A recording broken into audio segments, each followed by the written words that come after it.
Boa noite aos irmãos, também os que vão acompanhar, que Deus possa abençoar a vida de cada um.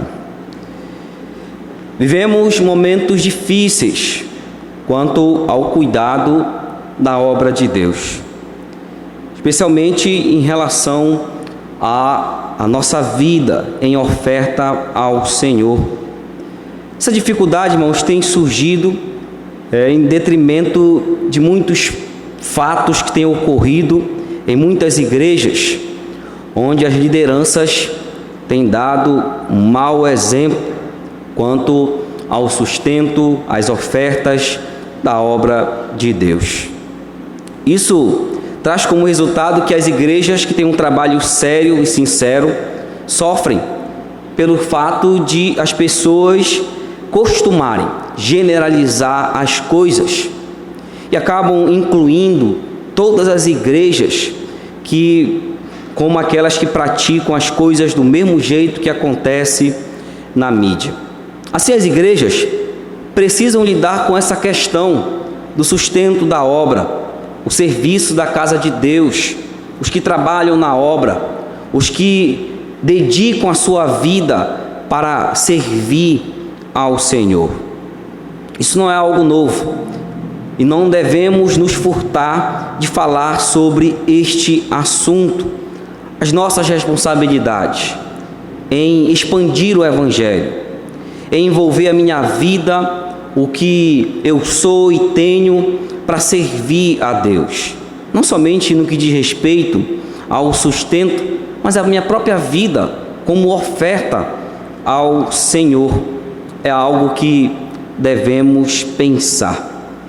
E por isso, irmãos, vamos abrir nossas Bíblias para Neemias, que é o livro que estamos estudando. E hoje, com a graça de Deus, vamos terminar o capítulo 10. E vamos abrir para lá, capítulo 10 de Neemias.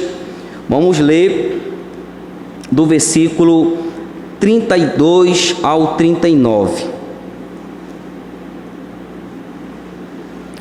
Livro de Neemias, capítulo 10, dos versículos 32 ao 39. Diz assim a palavra do Senhor. Neemias 10, 32 a 39.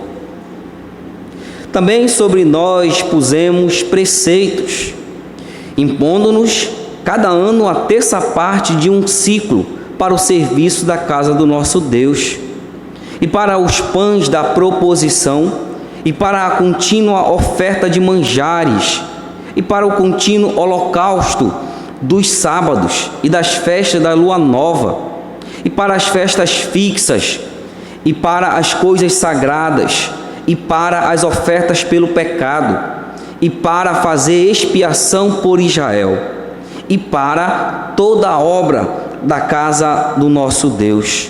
Nós, os sacerdotes, os levitas e o povo, deitamos sortes acerca da oferta da lenha que se havia de trazer à casa do nosso Deus, segundo as nossas famílias, a tempos determinados, de ano em ano, para se queimar sobre o altar do Senhor nosso Deus, como está escrito na lei. E que também traríamos as primícias da nossa terra, e todas as primícias de todas as árvores frutíferas, de ano em ano, à casa do Senhor, os primogênitos dos nossos filhos e do nosso gado, como está escrito na lei, e que os primogênitos das nossas manadas e das nossas ovelhas traríamos à casa do nosso Deus, aos sacerdotes que ministram nela. As primícias da nossa massa, as nossas ofertas, o fruto de toda a árvore, o vinho, o azeite, traríamos aos sacerdotes, as câmaras do nosso Deus, os dízimos da nossa terra, aos levitas, pois a eles cumpre receber o dízimo em todas as cidades onde há lavoura. O sacerdote, filho de Arão, estaria com os levitas, quando estes recebessem os dízimos. E os levitas trariam o dízimo dos dízimos à casa do nosso Deus, às câmaras da casa do tesouro. porque aquelas câmaras dos filhos de Israel e os filhos de Levi devem trazer ofertas do cereal e do vinho e do azeite, porquanto não se acham ali os vasos do santuário, como também os sacerdotes que ministram, e os porteiros e os cantores, e assim não desampararíamos a casa do nosso Deus. Senhor Deus e Pai, obrigado pela Tua palavra. Que nessa noite, ó Deus, possamos entender que nós temos um grande privilégio de participar da Tua obra. Seja, ó Deus, servindo com nossa vida, com os dons, com os talentos que o Senhor nos deu. E também, ó Deus, com o privilégio de poder cuidar da Tua obra, com o sustento dela. Que possamos nessa noite entender essa necessidade, porque a Tua palavra nos ensina sobre isso. Nos ajude, é isso que nós pedimos. Em nome de Cristo nós oramos a Ti. Amém. Irmão, nós estamos estudando este livro de Neemias e temos aprendido no capítulo 8, 9 e 10 o impacto que a palavra de Deus causa naqueles corações onde a terra é boa. A palavra foi semeada e ela produziu frutos. Temos aprendido que os frutos que apresentam e se apresentaram nesses capítulos foram expressados por várias condutas e comportamentos do povo. Eles decidiram, por exemplo, observar, a partir do ensino das Escrituras, as festas religiosas. Eles se arrependeram dos seus pecados e fizeram grande confissão de pecados. Olharam e reconheceram, olhando para o passado, como seus pais haviam procedido, mesmo Deus sendo misericordioso, alcançando eles com graça. Mesmo assim, eles haviam se desviado. E nesse sentido, começaram então a entender a necessidade de fazer um voto. E fizeram isso com um juramento no capítulo 9.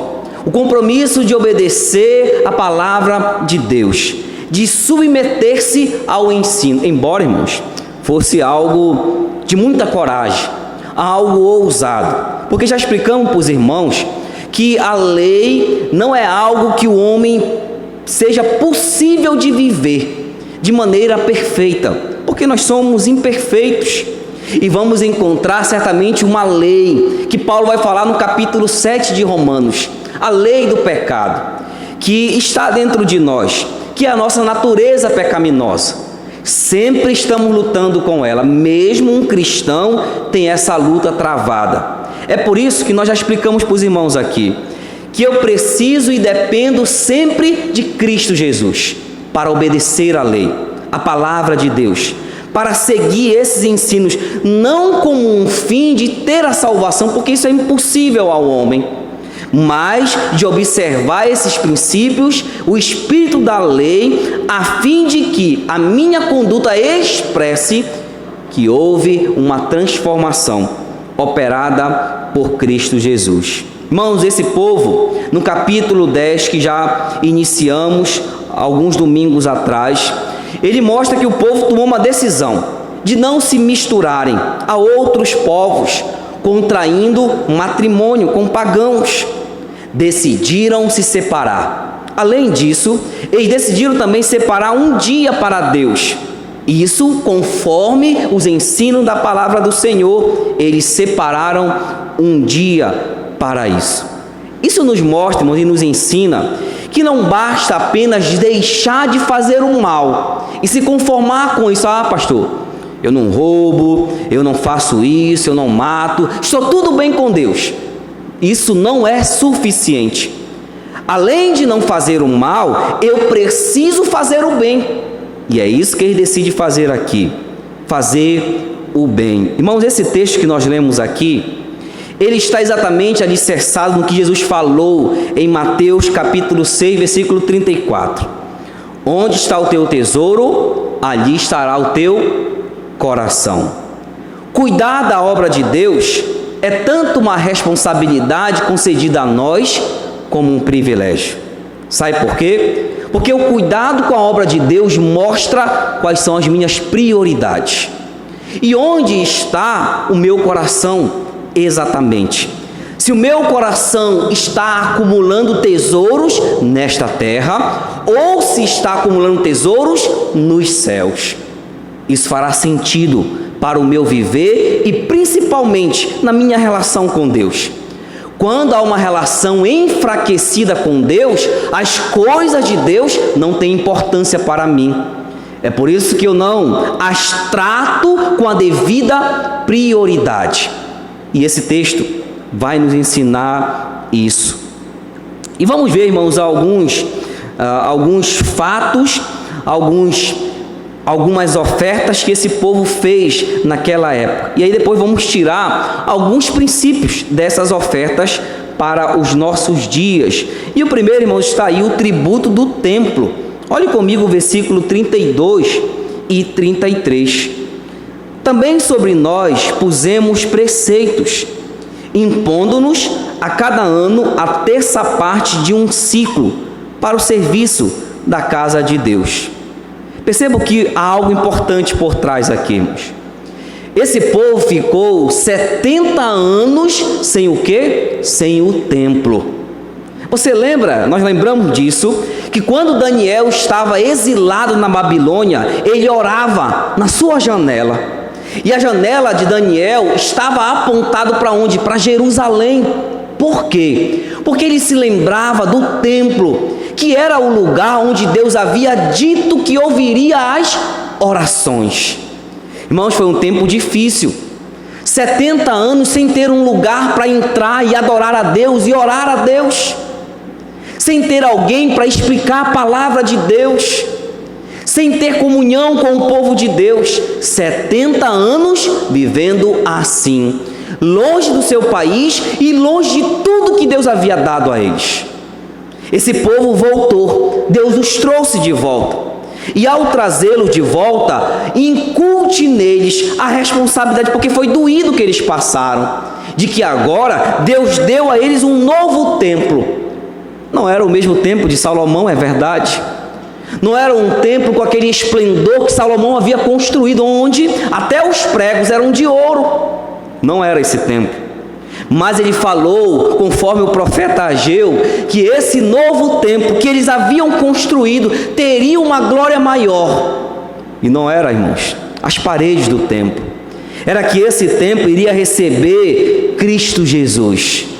Esse novo templo iria receber o Rei dos Reis, o Messias prometido, iria e foi apresentado neste templo. Portanto, era necessário cuidar desse templo. Era necessário ter a responsabilidade de cuidar da obra de Deus, porque eles haviam perdido e haviam entendido quão difícil é não ter um lugar para cultuar a Deus, não ter um lugar para orar, para servir ao Senhor, para ter comunhão. Exatamente por isso aqui eles estão resgatando o que eles aprenderam na lei. Quando Esdras explicou a palavra a eles, agora eles dizem: nós vamos obedecer. E o primeiro, irmãos, aí a primeira oferta era o tributo do templo. Perceba aí que esse tributo, irmãos, na verdade, era meio ciclo que era dado a cada um. Mas devido às circunstâncias daquela época, que era um momento difícil, eles usaram o bom senso. O bom senso. Se havia dificuldade, eles pegaram este tributo e colocaram a terça parte. Diminuíram o valor deste tributo que era dado ao templo. Para que era este tributo, irmãos? Qual era a finalidade deste tributo? O texto diz aí, versículo 33: para os pães da proposição, e para a contínua oferta de manjares, e para o contínuo holocausto dos sábados, e das festas da lua nova, e para as festas fixas, e para as coisas consagradas, e para as ofertas pelo pecado, e para fazer expiação por Israel. Irmãos, o templo tinha um funcionamento, e esse funcionamento para que isso acontecesse tinha o quê? Custo. Tinha que ter ofertas, tinha que ter servidores, tinha que ter pessoas trabalhando ali para então fazer o culto, para manter a comunhão do povo com Deus. Era necessário um funcionamento, e para isso era preciso ter ofertas. E essa oferta era dada continuamente quando acontecia o censo. Mas agora eles decidiram fazer isso anualmente, essa oferta para o Senhor. Irmãos, qual era o propósito dessa oferta do templo? Tinha um significado interessante, porque havia algo didático, e os irmãos vão lembrar disso. Esse povo aqui foi resgatado por Deus. Da onde? Do Egito. Eram escravos, e Deus os libertou com mão poderosa. E para tanto, irmãos, houve um sacrifício. Deus sacrificou animais. E lembre que passou na porta da casa dos irmãos, para que eles não morressem naquele dia, os seus filhos primogênitos. E Deus os arrancou dali com mão poderosa e os levou à sua terra. Esse tributo aqui lembra que houve um preço a ser pago para que eles fossem libertos. Portanto, o objetivo desse imposto, poderíamos dizer assim, ou tributo, era também lembrar de Israel que Deus os havia redimido e que foi pago um preço para libertá-los. Tinha um propósito de sustento do templo, de fazer funcionar, mas tinha algo didático, de ensinar que um preço foi pago pela vida deles. Este era o propósito deste tributo do templo, que eles decidiram aqui obedecer. Mas também, irmãos, havia uma outra oferta. Olhe comigo o versículo 34. Nós, os sacerdotes, os levitas e o povo, deitamos sortes acerca da oferta da lenha, que se havia de trazer à casa do nosso Deus, segundo as nossas famílias, a tempos determinados, de ano em ano, para se queimar sobre o altar do Senhor nosso Deus, como está escrito na lei. A segunda oferta aqui era a oferta da lenha. Essa oferta é interessante. Por quê, irmãos? Porque Ciro, Dário e Artaxerxes haviam autorizado que o povo judeu, os judeus que haviam voltado do cativeiro, tivessem o custo para a adoração ao templo. Mas até quando eles iriam depender desse custo? Por isso era necessário, então, eles mesmos cuidar do que era necessário para a realização do culto e das ofertas, dos sacrifícios feitos ali. Conforme Levítico capítulo 6, versículo 12 e 13, o fogo do altar o altar de bronze, deveria permanecer aceso todo o tempo. A pergunta é, irmãos, para que um fogo, naquela época, pudesse estar aceso todo o tempo, ele precisava de quê? De lenha, de madeira. E quem era o responsável por trazer a madeira para deixar o fogo do altar do Senhor aceso o tempo todo? Era o seu povo. Mas sabe o que é interessante, irmãos? Quando uma coisa é responsabilidade de todos, ela não fica na responsabilidade de ninguém. Porque quem deveria fazer isso? Quais eram as pessoas determinadas para fazer isso? Pensando nisso, eles decidiram organizar isso. E eles organizaram. Fizeram lá, deitaram sorte, diz o texto, e aí decidiram a cada tempo quais as famílias, quais os sacerdotes e levitas iriam buscar a lenha e trazer para então o altar que deveria ficar aceso o tempo todo. Assim ficou decidido que cada família ficaria um tempo para ir buscar a lenha e então deixar o altar do Senhor aceso. Irmãos, até quem não tinha condições, até quem era pobre, poderia fazer essa oferta. Bastava que ele quisesse.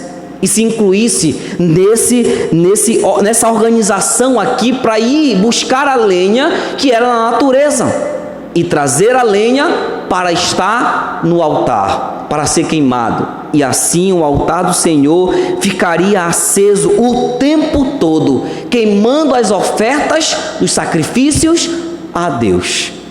Essa oferta me ensina que qualquer pessoa pode participar do cuidado da obra de Deus, seja trazendo uma lenha para o cuidado da obra do Senhor, seja um pequeno envolvimento na obra de Deus. Eu posso participar, mas não achar que é responsabilidade de todos, mas eu não me incluo nesta responsabilidade. Era a segunda oferta, a oferta da lenha. E é interessante que eles decidiram aí que cada família ficaria responsável, as famílias envolvidas participando da oferta da lenha.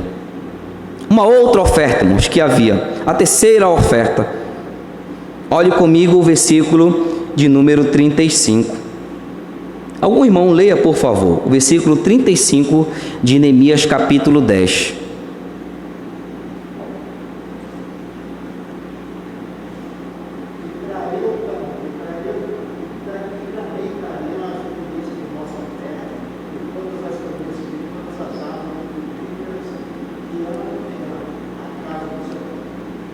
A terceira oferta aqui, irmãos, que eles decidiram obedecer, era a oferta das primícias.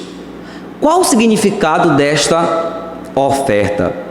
As primícias, irmãos, significava oferecer a Deus as primeiras e as melhores coisas. O melhor que se havia, eu pensava primeiramente em quem? Em Deus. O melhor da colheita, o melhor dos animais, o melhor que eu tinha, eu pensava primeiramente em Deus. Este é o significado das primícias. Você lembra da 10ª praga? A 10ª praga, irmãos, ela veio matar todos os primogênitos. De quê? Dos homens e dos animais. Irmãos, todos os primogênitos nas pragas do Egito, a 10ª, morreram. Nas casas onde não havia o sangue aspergido dos animais que Deus havia mandado. Tanto os filhos primogênitos, como também os animais, os primeiros que haviam nascido, morreram também. Foram livres apenas aqueles que Deus havia mandado passar o sangue, conforme Êxodo 14, versículo 1 a 16. Essa oferta também lembrava isso, que Deus havia preservado o primogênito da minha família, havia preservado o primogênito, a primícia do meu sustento. Ele havia preservado, e quando eu ofertasse as primícias a Deus, eu lembrava do que Deus havia feito por mim. Este também, irmãos, essa oferta tinha um propósito didático, de lembrar que o melhor é para Deus, as primeiras coisas é para o Senhor, é lembrar sempre dele, porque ele é a minha prioridade, o meu alvo. E eles lembram disso daqui, e que traríamos as primícias da nossa terra, e todas as primícias de todas as árvores. Lembra que vão falando aqui, irmão, de várias áreas da minha vida. Primeiro, as primícias da agricultura, da terra. Depois, as primícias da família, os filhos. Sabe o que acontecia com os filhos? Eles não levavam ele para o altar para ser queimado, não. Mas eles traziam no lugar dos filhos um animal em oferta. O primeiro filho, deveria haver um sacrifício por ele a Deus, porque ele pertencia a quem? Ao Senhor, conforme a lei de Deus.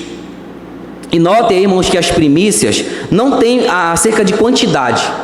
Qual era a quantidade que deveria ser levada? Qual era o peso do que deveria ser levado? Não há quantidade. Por quê? Porque havia dois princípios importantes nessa oferta aqui. Primeiro, deveria ser de acordo com a minha colheita. E segundo, de acordo com a minha devoção pessoal. Quanto é que eu amo a Deus? Quanto que é a minha relação com o Senhor? No sentido de profundidade.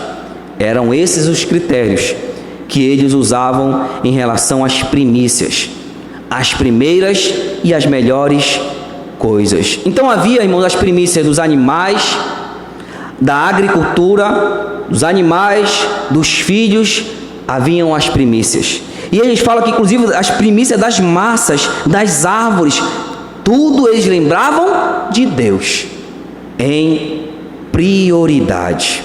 O melhor para o Senhor. É algo importante de lembrarmos aqui. 3 ofertas. A oferta do tributo ao templo, a oferta que ele apresenta aqui da lenha, a oferta também das primícias e, por fim, irmãos, a oferta dos dízimos. Olhe comigo o versículo 37, a parte B. Vamos ler todo ele. Diz assim: as primícias da nossa massa, as nossas ofertas, o fruto de toda a árvore, o vinho, o azeite, traríamos aos sacerdotes, as câmaras da casa do nosso Deus. E aí veja, os dízimos da nossa terra, aos levitas, pois a eles cumprem receber os dízimos em todas as cidades onde há lavoura.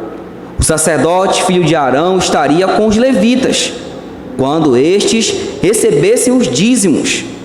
E os levitas trariam os dízimos dos dízimos à casa do nosso Deus, às câmaras da casa do tesouro. O que significa a palavra dízimo? A palavra dízimo literalmente significa 1/10. É uma proporção de juros, né? É uma proporção que ele coloca aqui. De 100 partes, 1/10 deveria ser dado ao Senhor. Eu sei, irmãos, que há muita controvérsia quanto ao dízimo. Sabemos disso. Sabemos que existe no meio evangélico exploradores da fé, pessoas que usam de má fé para explorar a fé dos outros. Nós sabemos que isso acontece. Mas quando nós olhamos para a lei, irmãos, e vemos isso aqui, o dízimo presente, entendemos que essa contribuição por meio da porcentagem, ela se fundamenta em alguns princípios importantes para o meu ofertar a Deus. Por exemplo, essa forma é a forma justa de contribuição. Também é a forma proporcional. É a única forma que abrange esses 2 princípios, justo e proporcional. Porque a forma de dízimo, conforme eles fizeram aqui, ela leva cada um a contribuir exatamente conforme seus custos, conforme o seu rendimento. Então, cada pessoa que estava incluído nessa obediência aqui, contribuía o mesmo para Deus. Não importava a quantidade em absoluto, mas a forma como era feita isso. 1/10, que correspondia à mesma oferta de todos. É um princípio importante para entendermos desta contribuição. Então eles miravam isso. Mas também diz o texto aí que esses dízimos haviam um propósito. Para que servia esses dízimos? Ele fala aí que serviam para o suprimento do que ministravam no templo, diz o texto. A nossa terra aos levitas, pois a eles cumprem receber os dízimos em todas as cidades onde há lavoura. Então estes não estavam servindo no templo e precisavam ter estas ofertas para o seu sustento. Sacerdotes e levitas eram alcançados com essas ofertas, porque estes foram separados para servir de maneira exclusiva dentro do templo. E eles precisavam destas ofertas.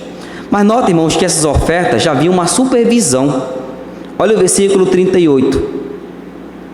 O sacerdote, filho de Arão, estaria com os levitas quando estes recebessem os dízimos. Um princípio importante aqui. O dízimo não é uma administração particular. Não deve ser administrado pelo pastor da igreja.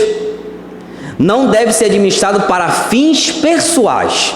Jamais. Os dízimos devem ser administrados pela igreja. Isso aqui é um princípio, irmão, de transparência. Para onde é que vai o dízimo da igreja? A igreja precisa saber disso.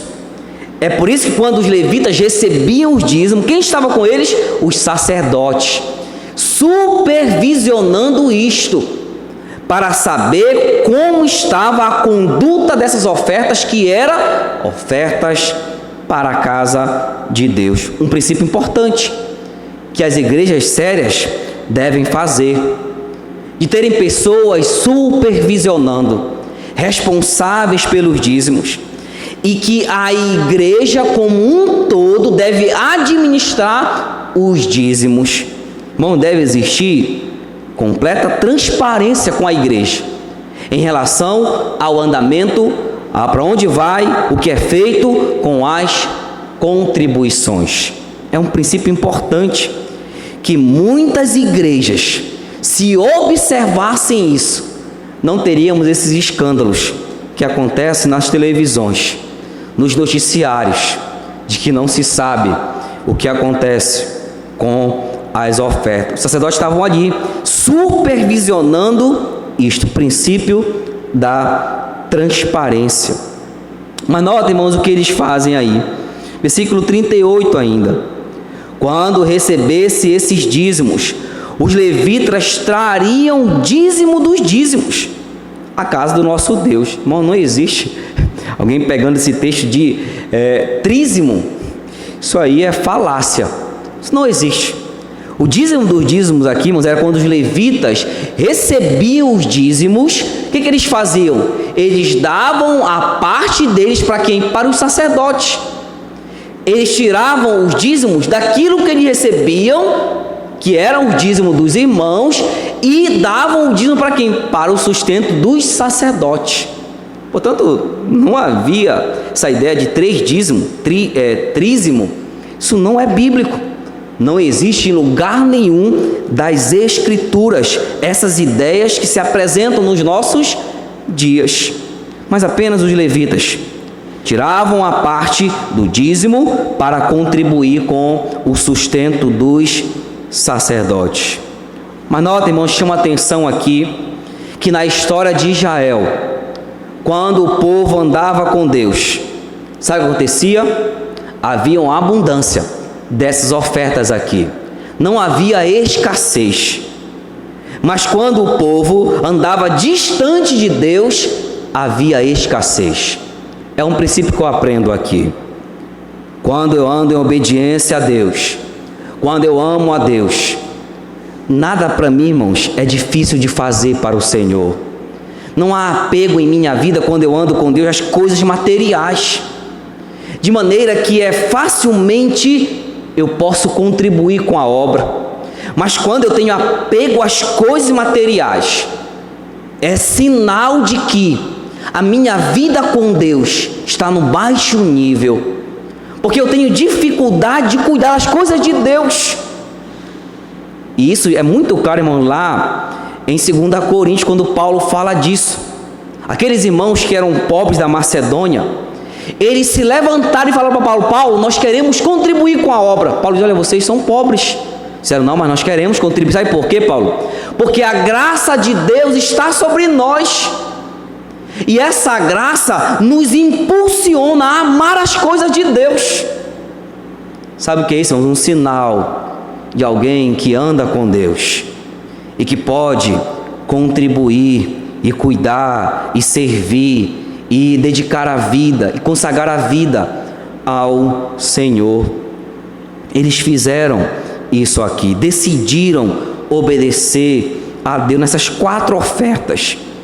E aí, por fim, irmãos, a razão dessas contribuições. Olhem comigo o versículo 39. Por que eles levantaram essas ofertas? Eles explicam aí. Porque aquelas câmaras, os filhos de Israel e os filhos de Levi devem trazer oferta do cereal, do vinho, do azeite, porquanto se acham ali o quê? Os vasos do santuário, como também os sacerdotes, que ministram, e os porteiros, e os cantores, e assim não desampararíamos a casa do nosso Deus. Para que, irmãos, essas ofertas? Qual era a razão dessas ofertas? Está aqui no versículo 39.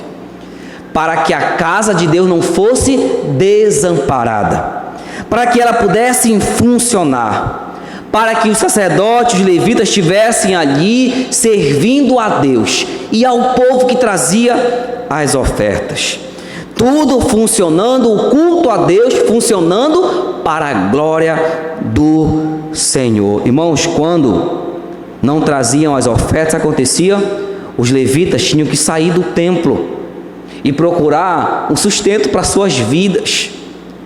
Os sacerdotes tinham que procurar outro meio, porque eles haviam sido separados para Deus, e quando não havia esse cuidado com a obra de Deus, grandes dificuldades se levantariam, e aí a casa de Deus ficaria desamparada. Irmão, Ageu denunciou isso, lá no capítulo 1 do livro de Ageu, quando o povo deixou de cuidar da obra de Deus e passou a cuidar da sua vida, esquecendo do cuidado da obra do Senhor.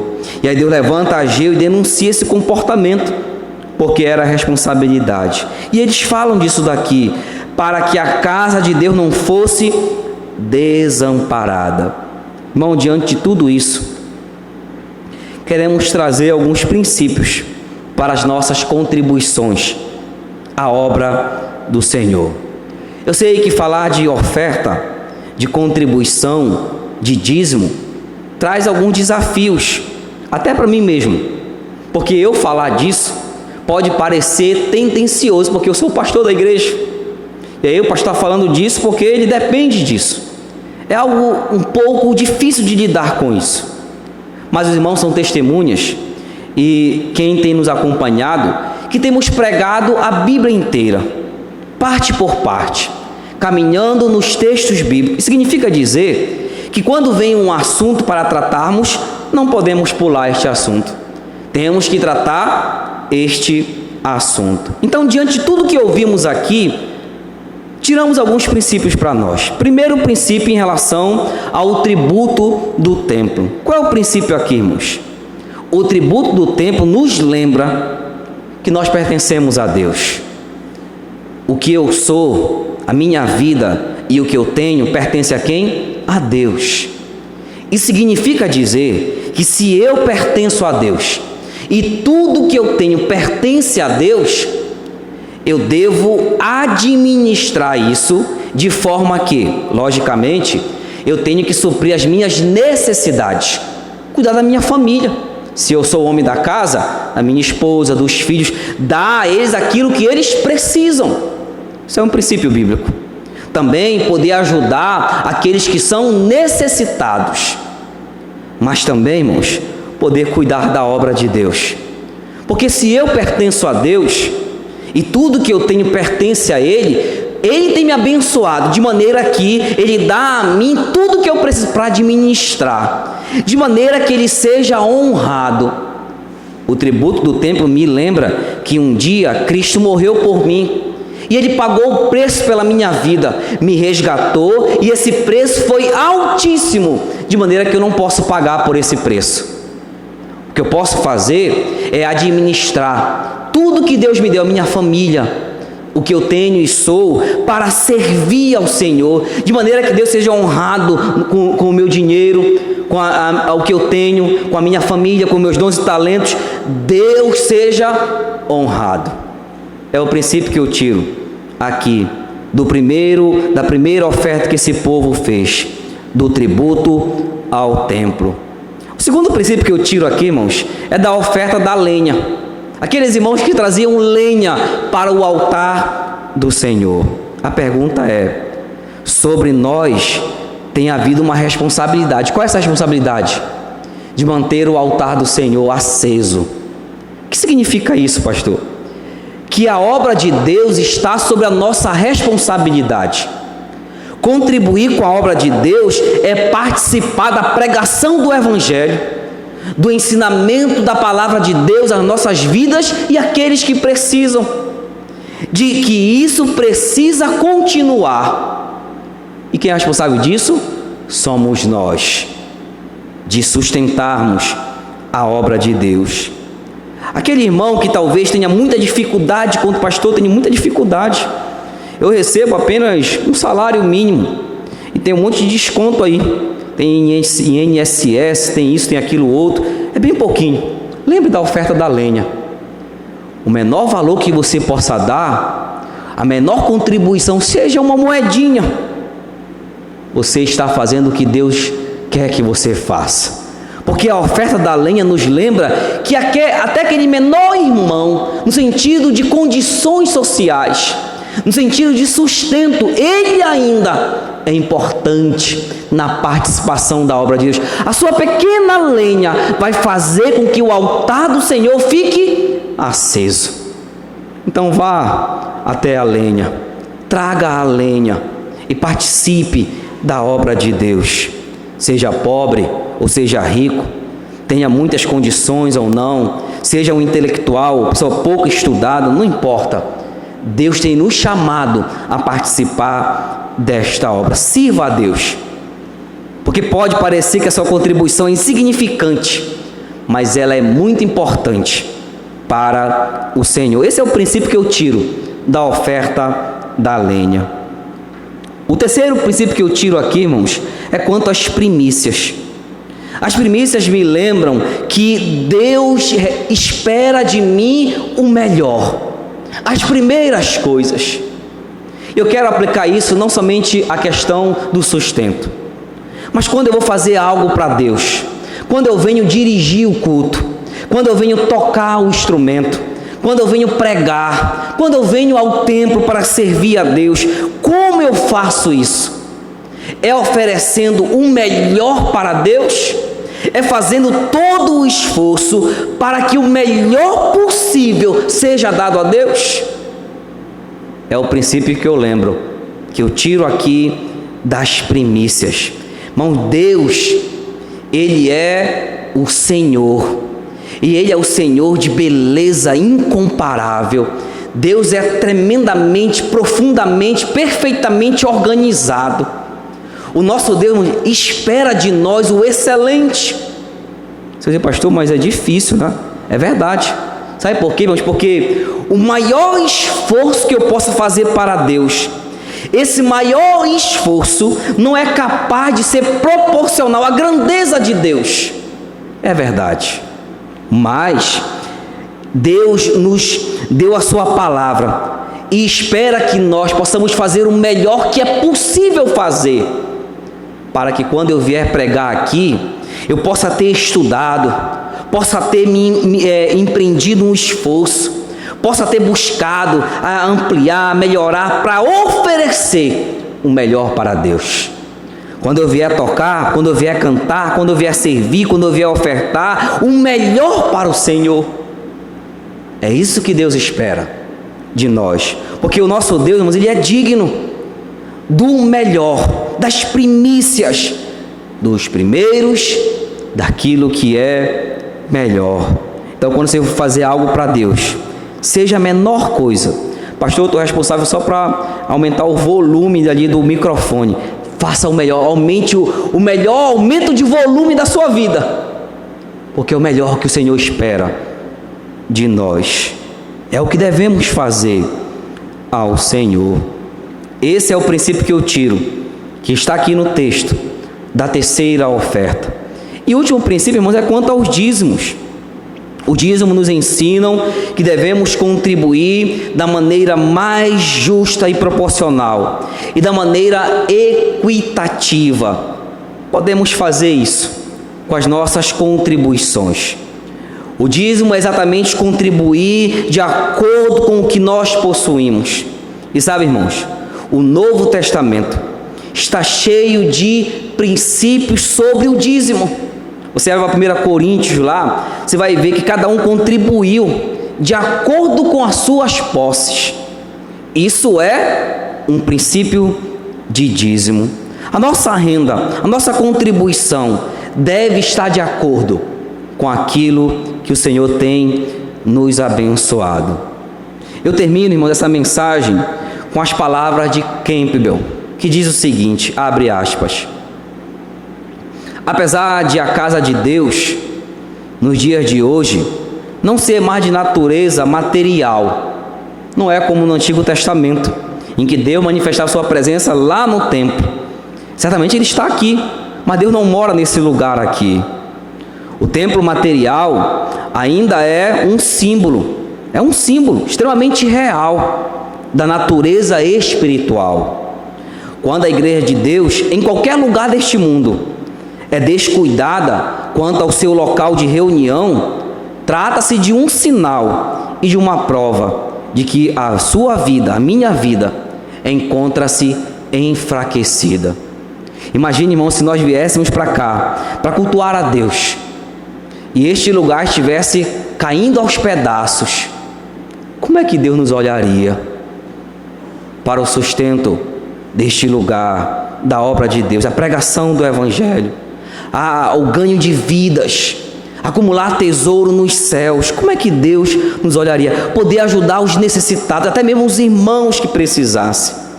Então, olhando isso aqui, nós não estamos na lei, é verdade, não estamos amarrados a esses princípios, ou melhor dizendo, a essa lei aqui, mas aos princípios que devemos observar, de cuidarmos da obra de Deus.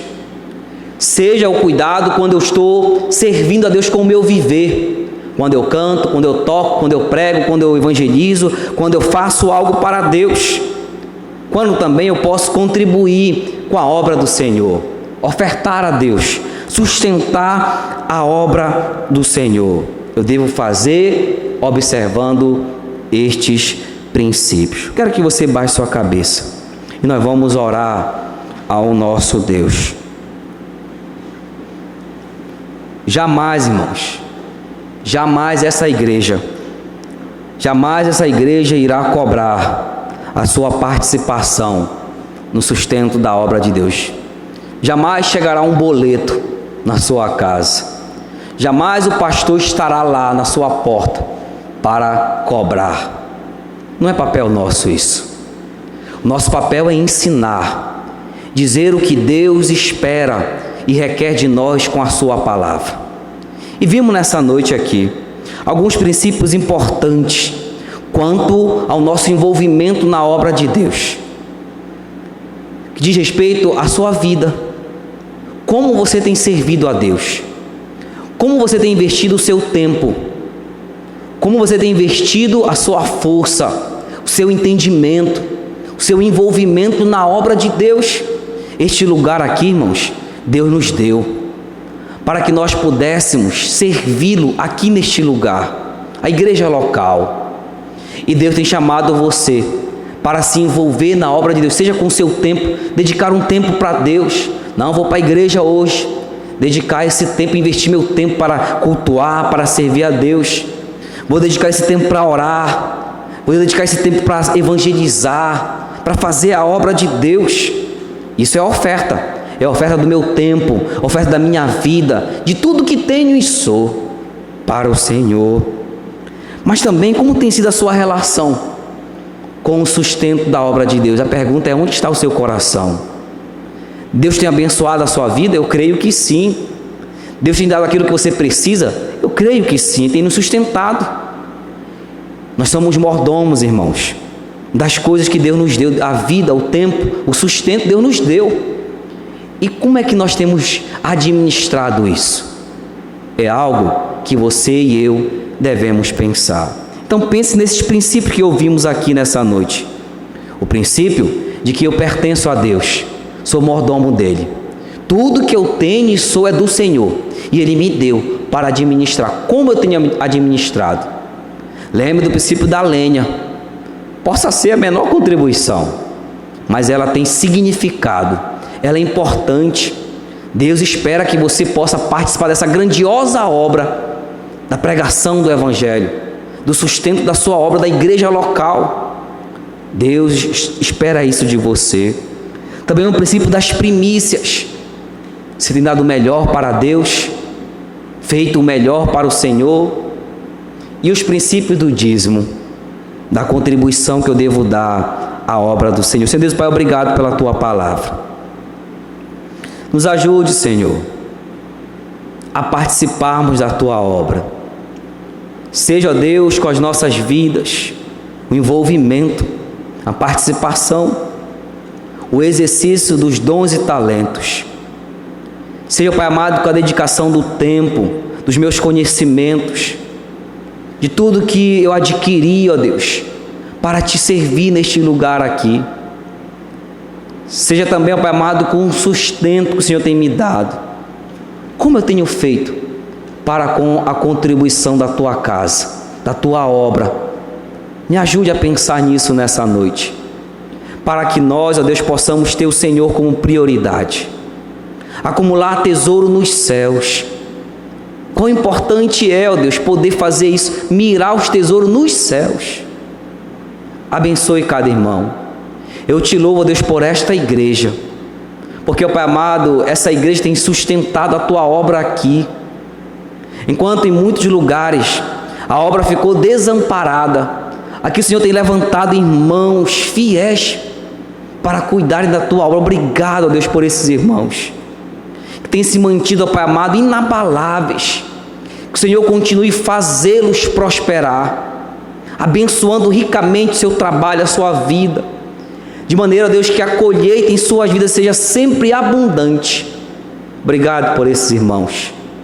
Obrigado por esses irmãos, ó Pai amado, que se envolvem na Tua obra, que contribuem com seu tempo, dedicação, fazem o melhor para o Senhor. Obrigado por esses irmãos.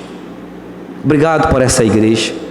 Ó Pai amado, se há alguém entre nós que ainda, Pai amado, não sentiu o desejo de se envolver, de participar, trabalhe nesse coração, para que ele possa fazer parte também, ó Pai amado, desse grupo que tem, ó Deus, dedicado a vida, o tempo, os dons, o sustento para Te servir e Te amar. Nos abençoe, é isso que nós Te pedimos. Em nome de Cristo oramos a Ti. Amém.